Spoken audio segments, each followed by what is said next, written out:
Coming up on Win News, what the future holds for pill testing after a second trial, the worrying report on rental affordability, and early voting begins in the federal election.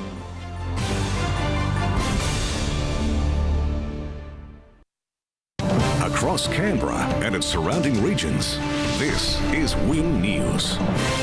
Tonight, Canberra's pill testing trial a success, but a funding cloud hangs over its future.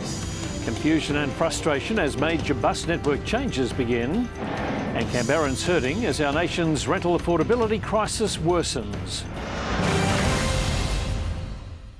Good evening, I'm Geoff Phillips. Also coming up tonight, what's on the minds of Canberra voters as pre-poll begins and the city's coalition and Labor candidates wheel out more promises. Organisers of Australia's second pill testing trial are hailing it a success, reporting 7 people at Canberra's Groove in the Music Festival dumped pills containing a dangerous substance after using the service. However, they warn without significant funding into the future, Sunday's trial could be their last. Black tarps, plastic chairs and a pair of very expensive machines. McGrove's Win News. There's been an outpouring of anger and confusion over Canberra's new bus network in the wake of the biggest overhaul it's seen. The changes aim to create a hub and spoke model, tying in with other forms of transport, including light rail. However, the city's commuters have struggled to navigate the new system.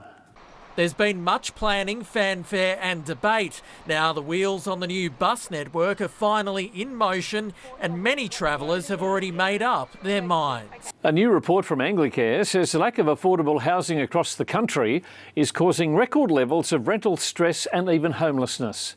It's using the findings to call on major parties to commit to new social housing and an increase to New Start and government rent assistance. Peter Roncalli may have a roof over his head, clothes on his back and a car to drive. But caught up in Australia's housing affordability crisis, there's been a frustrating and costly discovery for car owners in Canberra's north, with offensive anti-police graffiti sprayed onto at least 10 vehicles. The attacks happened across Charnwood, Flynn and Latham early yesterday. Police fear there are more victims, but some may not have reported the crimes to them. They're urging them to do so. A Canberra man is facing serious firearms and drugs charges after his car was pulled over by rural crime investigators southwest of Yass. Officers allegedly found 2 rifles, 1 loaded, as well as ammunition, the drug ice and an ice pipe. The 23-year-old will face court next month. Meantime, another man has appeared before a Queanbeyan magistrate after a major cocaine bust. Police say they found more than $130,000 worth of the drug in a car pulled over near Marulan. Canberrans had the chance to cast their vote from today as pre-poll stations across Australia opened up in the lead-up to the May 18 federal election. Our Labor and Liberal candidates wasted no time in trying to sway constituents, splashing cash to help Indigenous Australians and volunteers. The federal election has now gotten real for many Canberrans who, for the first time, got the chance to make their vote count at one of our 6 pre-poll stations. Coming up next on Win News, how our farmers are feeling about pre-election promises. And the incredible young musicians gearing up for a big performance. Just wait until you hear them in action.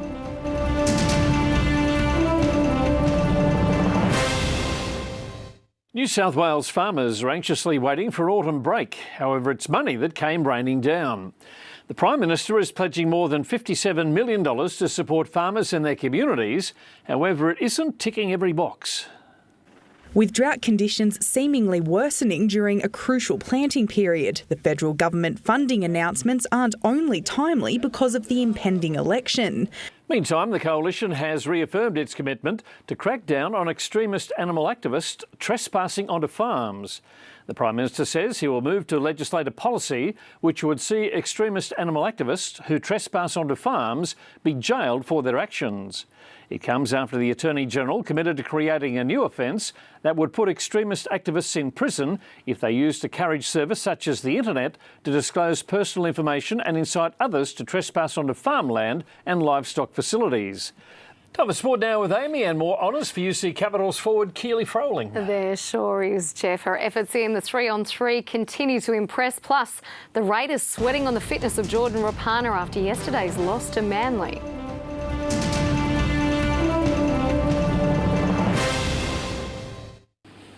In sport, Goulburn junior Lachlan Croker's made a statement against his former club, starring for Manly in its win over the Raiders at Brookvale, rubbing salt into the wound and injury to Jordan Rapana that's left him in doubt for Saturday's clash against the Panthers in Wagga.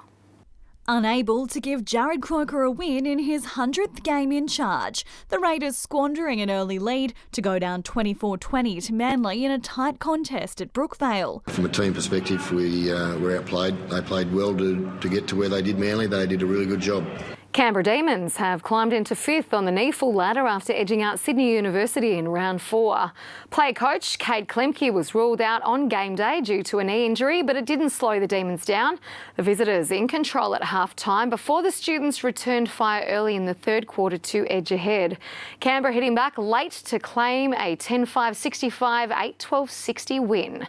The Demons return home this week up against the Giants.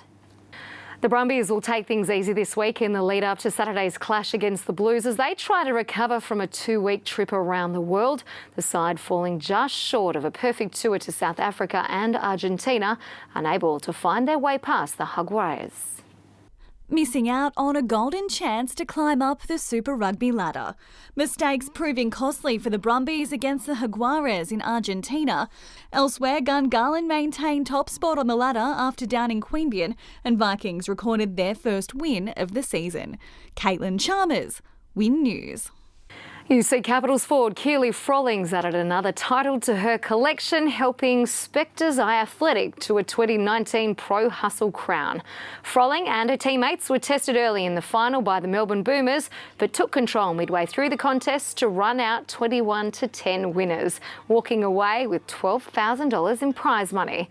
Frolling will now turn her attention towards next month's FIBA 3-on-3 World Cup qualifying tournament with the Australian team. The CBR Braves' dream start to the Australian Ice Hockey League season has continued, with the defending champions proving too good for Adelaide on the road.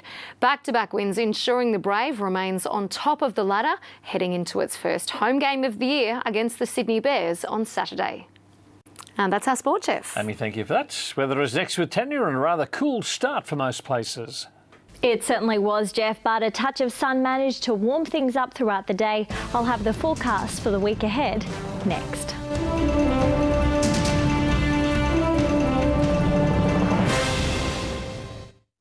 Hello again. If you felt the chill this morning, it's because temperatures slipped below average overnight. Kathy captured an autumn landscape touched by the glow of the sun at Braidwood. If you've taken a weather photo you'd like to see up on screen, you can email it through to weather@wintv.com.au. Let's have a look at the details from today. Winds were fairly light in most places today, gusting to 20 kilometres an hour at Ulladulla and Canberra. Slightly stronger about the Alps though, 33 kilometres an hour at Thredbo, a top of 21 for Bega today. It started the day on 4, and taking a look at the snowy mountains, -2 to start at Perisher, eventually stretching up to a warm 16 degrees though, -2 to 18 for Cooma and Jindabyne. Goulburn had an icy start with a low of -1. That is around 6 degrees cooler than the average minimum for this time of year, top of 21 degrees for Canberra today.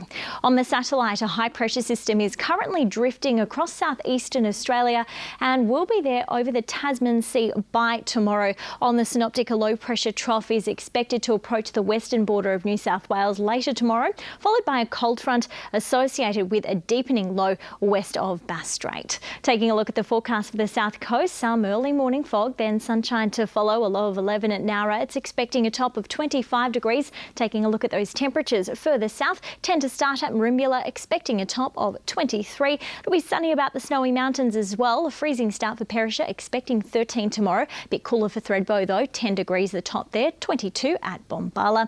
Taking a look at the forecast for the ACT now, some early morning fog then, mostly sunny. 7 the low at Braidwood, expecting a top of 22, 25 the forecast high for Yass. For Canberra, some early fog then, mostly sunny, starting the day on 5 degrees, eventually heading for 22. Sunrise will be at 6:38 in the morning and setting at 5:22 in the evening. Taking a look at Canberra's temperatures for the week ahead, some showers creeping in from midweek, which will keep overnight temperatures warmer, but they will slip again as things clear up. But for now, Geoff, just get that brolly ready. Tanya, thank you. That is Win News. Good night. This has been a Win News presentation. Win News.